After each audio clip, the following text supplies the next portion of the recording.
Hello, United Talk TV. So, just about to hit record, and it's kind of a metaphor for what it's like being a United fan. I'm out for a nice walk, expecting a lovely, relaxing time, and the dog just rolled in shit. Which kind of sums it up, doesn't it? Lovely. So, yeah, it's just kind of how I felt Saturday as well. And most times we're going to play, isn't it? But just before we get into it, the whole point of me doing these and putting these thoughts out and whatnot is because I love football debate, and I just love talking about football, and especially United. So what I'm hoping is anybody that watches this can put their thoughts to it. Let me know how you're all feeling, because yeah, I'd love to get a bit of opinion and some thoughts of fellow Reds. So yeah, that'd be good if you can, let's say, get some comments down, give me some opinions, and I can see if I'm missing things, or if anybody can shine a different light on a different angle.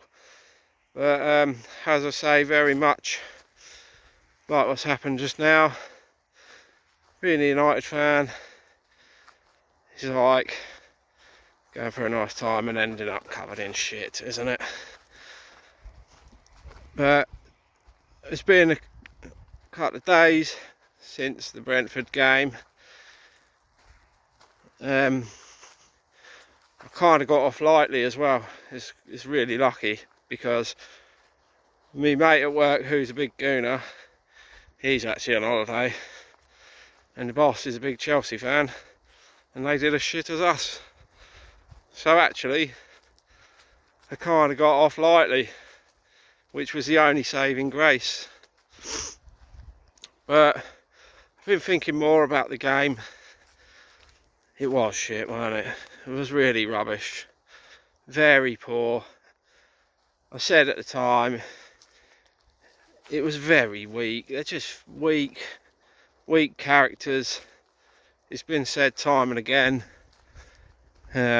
Obviously everybody's on an hammer him, aren't they? And although like I say, I can see what he's doing, why he's doing, what he's trying to do, I can see the argument a bit about people saying he needs to change and whatnot. I think maybe not change, but he needs to adapt a bit. Just a bit. You can keep to your principles and your philosophy and whatnot, but just in little occasions adapt. Now people are saying change the shape to 4-3-3. It'd probably suit, but then it shouldn't be about what they want, and we've had various managers play that before and they still done shit. So I don't want to see these players that keep getting away with it. It always falls on the manager. Now they need to show a bit. They need to take that responsibility. To fair play, De Ligt come out and said it's not the system, it's not the manager, it's the players. Usually it's the oh we're sorry, it's not good enough, oh we'll win the next one. Been doing for about 10 years. Got a jogger. But yeah, they need to just front up a bit, take a bit of responsibility. You're bloody international players, professional football players, and I've said before and I'll say again, it's bollocks that they can only play one system. I ain't letting them off that easy.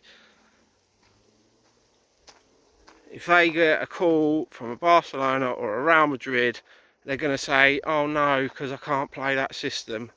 Bollocks. So I don't want to give them that out. Now I get what we're saying with the system is that we haven't got the midfield to do it, and especially not with Bruno in there.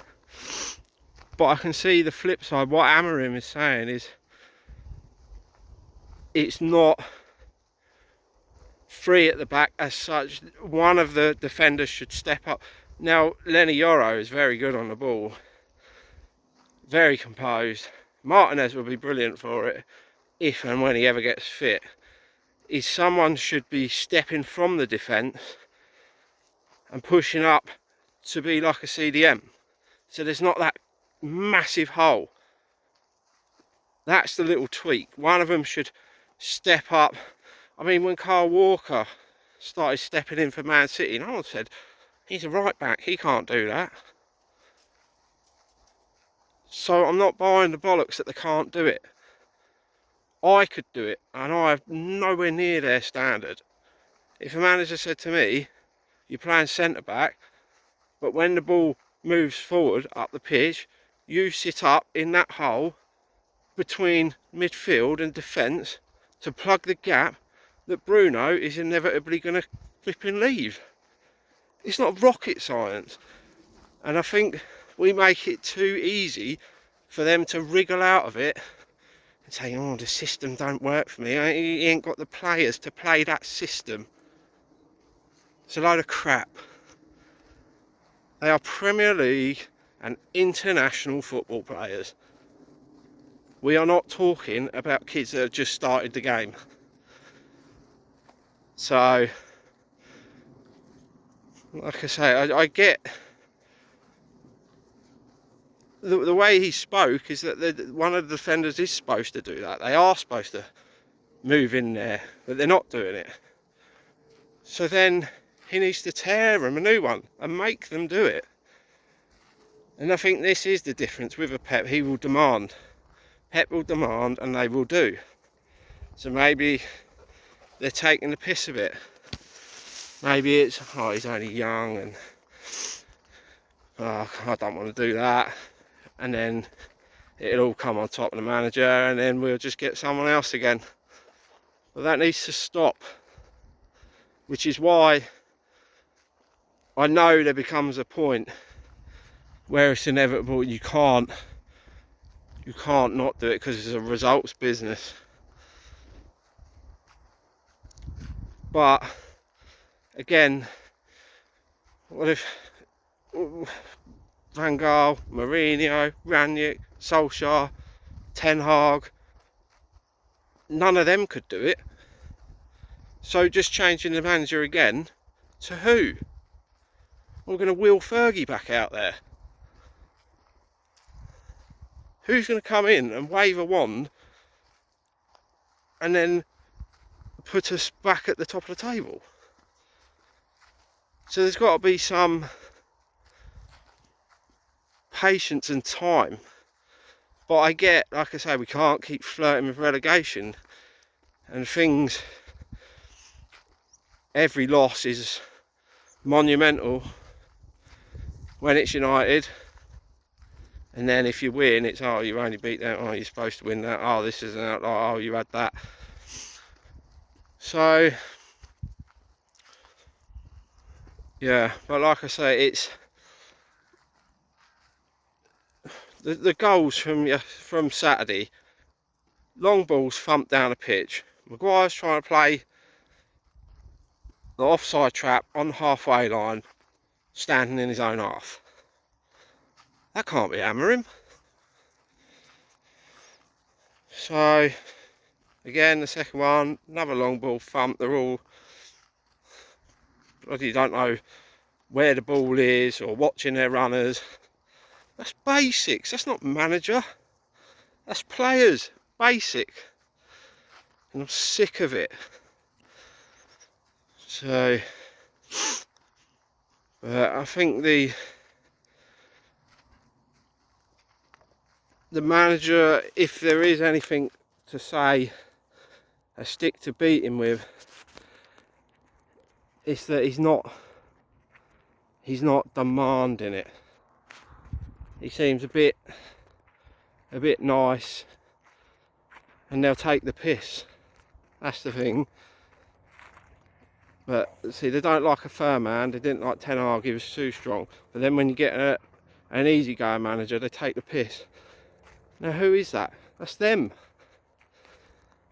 So Rooney's done his podcast, and he said he don't recognise the club, and he touched on it's much bigger than the manager, much bigger. The culture was allowed to be eroded for over 10 years by some muppet sat in Florida or wherever they are, creaming money off the club. Didn't give a damn about it as long as they were getting their money out of it. And that is, you've got to turn that type. That's a big wave to try and hold back and turn. It's not going to happen instantly. But one thing I didn't get is he said about his kids being in there and he's worried for his kids. Actually, the youth teams are doing bloody well. I've been watching, following them. They're playing some good stuff. Under 18s, under 21s, they're doing really well. I mean, Kai was doing really well. So I don't get what he's on about there. Maybe he's talking about in a few years, if it's the same, then I could imagine, yeah, he is worried about Kai coming into the first team. But at the moment, I think they're doing a good job with him. They're doing a good job with all them kids. The thing they've got to get right, and maybe this is where it's coming from, is not let that environment be there when these kids come into it, and let them get infected by that. But yeah, I don't know. It just gets to me a bit that it's always on the manager when these same players. Luke Shaw, been there since Van Gaal was there. So is that the manager, is it? Alright. If I said before, if Jose Mourinho couldn't get a tune out of him and had to joystick coach him through the whole game, openly come out and said that about Luke Shaw, who do we bring in if we sack Amorim that's suddenly going to get it out of him? Answer me that. So, and I saw Mark Goldbridge going on about getting rid of Amorim and get Ranić in because he'll get them all out. It's not Football Manager, mate. You cannot get 20 players out at one time. You can't. It's impossible. You have no players.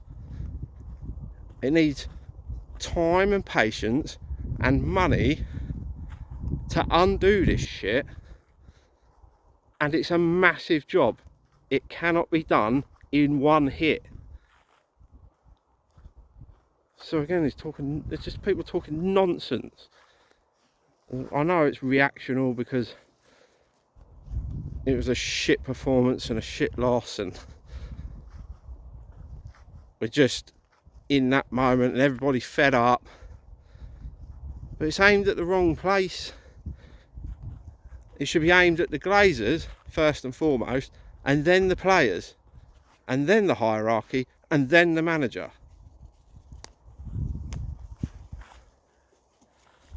It's like, oh, Ranić would have them out. The manager does not buy players. That went with Fergie. It's not that world. The manager does not buy and does not sell. He might have chats with the people that do, but he does not do it. The board do it, Barada does it, and Wilcox. They're the ones that buy and sell, not the manager. It is not FIFA and it is not Football Manager. So if there is anger, it needs to be directed in the right place, because it'll never change. And it was starting to bubble, weren't it? And then the Glazers pulled another little masterstroke, and now they've gone back into the woodwork and nobody's targeting them again. It's a joke. But so he's had a new forward line and he's had Dorgu, and the rest is what he inherited, who had sacked previous managers because they were shit. So if you could give me a name of somebody that will come in there with a magic wand and they'll suddenly be amazing, let me hear the name.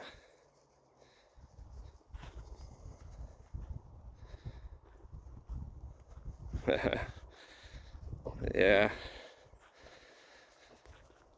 So again, what's everybody's thoughts? Am I wrong?